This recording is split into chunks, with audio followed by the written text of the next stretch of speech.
First of all, each of you will receive your own copy of a transcript marked People's 198. It's being passed around. When you receive it, put a P198 to indicate it's People's 198.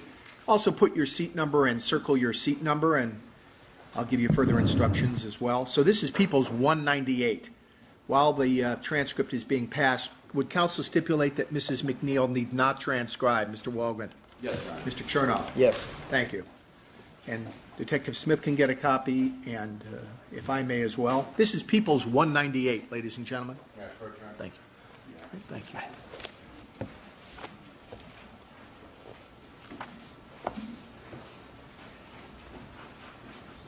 Do we have an extra? It looks like we do. Does every juror have a copy of People's 198? Yes? I think there's an extra. It's People's 198, and circle your seat. And ladies and gentlemen, as I've indicated before, People's 197, the DVD, is the actual evidence. People's 198 is a transcript prepared by somebody else. Use it only as a guide. And if you happen to hear something differently from what is transcribed, rely upon your own senses and your own determination. Utilize People's 198 only as a guide. There are areas in People's 198 where there is a black marking. That designates that certain areas are simply irrelevant to your consideration. I know that when I was growing up, if anybody ever told me not to do something, that was the first thing I did. And inevitably, if there was something blacked out, I wanted to know what it was underneath it. It's human nature. In this case, the attorneys and I have agreed that there's some just irrelevant material in there. It has nothing really to do with your job in this case, and that's indicated by black marking. So you're not going to be able to tell what's underneath it or how long it was. It's just not relevant to your consideration. So don't speculate about it, don't consider it or contemplate it in any way, and just rely upon the evidence that is contained in People's 197. Thank you. Now, in view of the hour, at some point in 15 or 20 minutes, we're going to take the lunch and recess. So Mr. Walgren will notify us when it's a convenient point to take a break, and we'll take the lunch break, and then we'll resume after lunch. Thank you. Sure.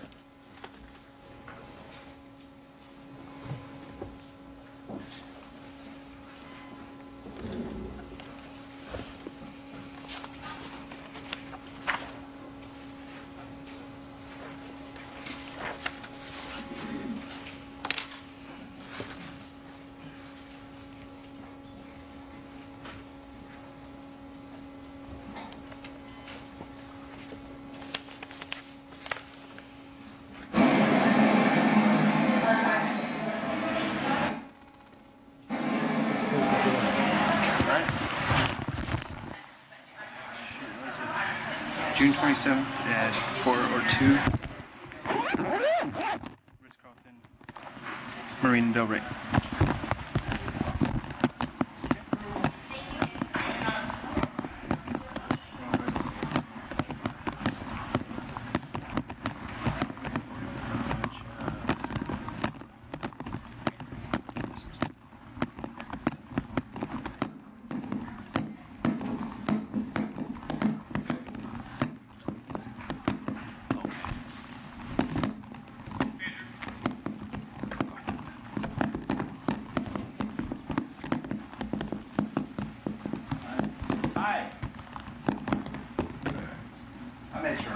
Scott Smith.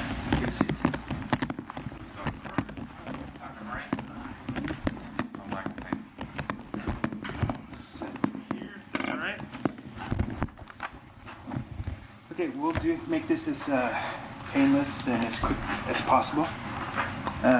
Doctor, can I start off with some biographical information? Hey guys, before we start, can we reiterate one thing? Sure. Do we agree? No, the press doesn't hear about all this stuff. The contents of this interview will never be released by us, even after toxicology comes out. And you guys are the only ones who basically have custody of this interview. Yeah, we're going to have custody of the notes. The pertinent facts I'm going to forward. I'm going to meet with the coroner investigator, Alyssa Fleek, and Dr. Lakshmanaman, who is the coroner for LA County. He's the one who actually did the autopsy. So I'll be discussing with them what was talked about. Hopefully that'll help him determine the cause of death. Yeah, sure. Okay. All right. Okay, Dr. Murray, full name? Conrad Robert Murray.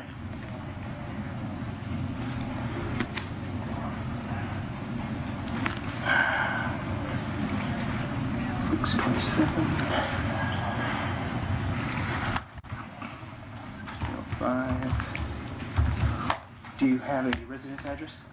Yes. 2426 Grassy Springs Place. Grassy Springs Place. Guys, let me see if I can get this music turned off. Okay. Las Vegas, Nevada. 89135. 89135. You have a home phone? Yes. 702 702 360 360 2543. 2543. And a business address? 2110 2110 East Flamingo Road.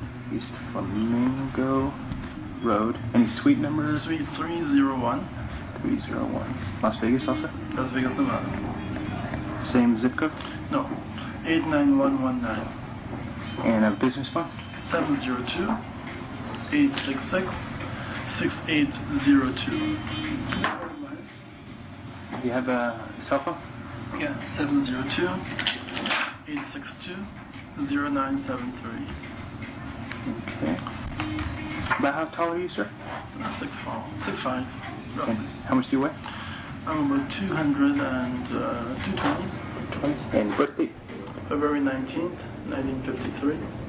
I'm sorry, February? 19th, 1953. And how old does that make you? 56, my birthday. And do you have a, obviously you don't have a California driver's license. Do you have a Nevada driver's license or a Texas? I have a California. Oh, you do? Yeah. Do you know the number off the top of your head? I'll give it to you. I give it to your other colleagues on the day of the Yeah. The number is as an apple 596 5981. A596 5981. Yeah.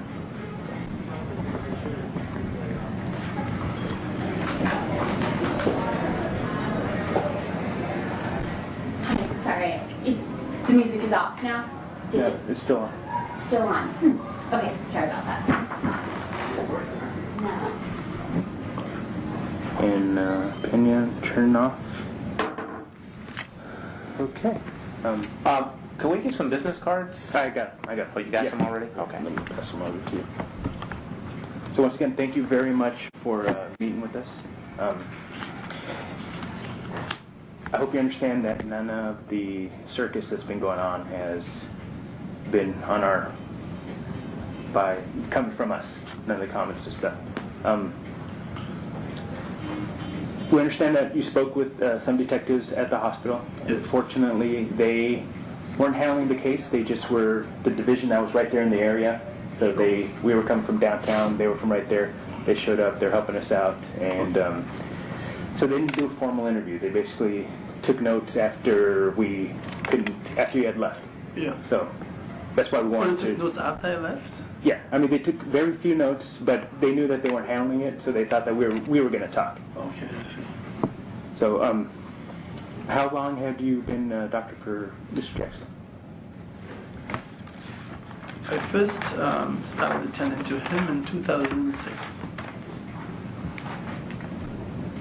And it was continuous 2006 on? No, Or on and off? off and on, intermittent. Okay. Do you know if he was under the care of any other doctors? He never disclosed that to me, but because he moved around so much, I would assume that he was. Okay. So you're not sure if you're the only doctor? No. I'm sorry, doctor. What kind of doctor are you? I am a interventional cardiologist in my subspecialty. I am a cardiologist as a specialist, and I have a specialty also in internal medicine, all three.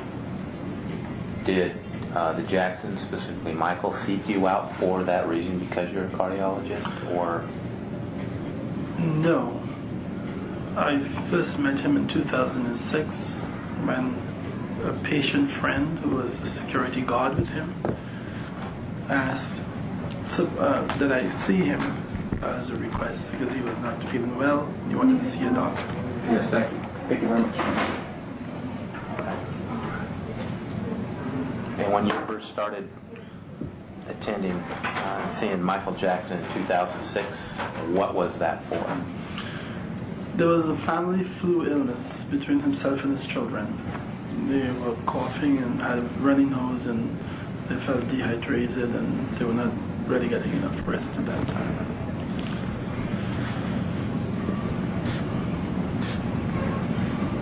Okay, and I'm sorry, you were referred by a patient of yours? A patient's son, who also is a patient of my practice. And he was a security He was a guard? security guard, and he made the recommendation. Okay.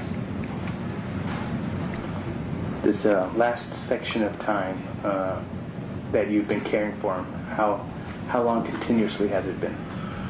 A little over months. 2 months. Can you tell us how that came to be?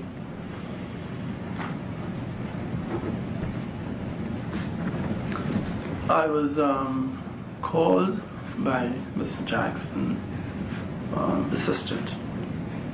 His name is Amir. Amir. Brother Amir. Yeah. And he said Mr. Jackson wanted to speak with me. And then he mentioned that for the first time, because I hadn't seen him for a while, that they were going to be doing the concert tours in England. And Mr. Jackson would very much like me to be part of the trip and to be there for the concerts.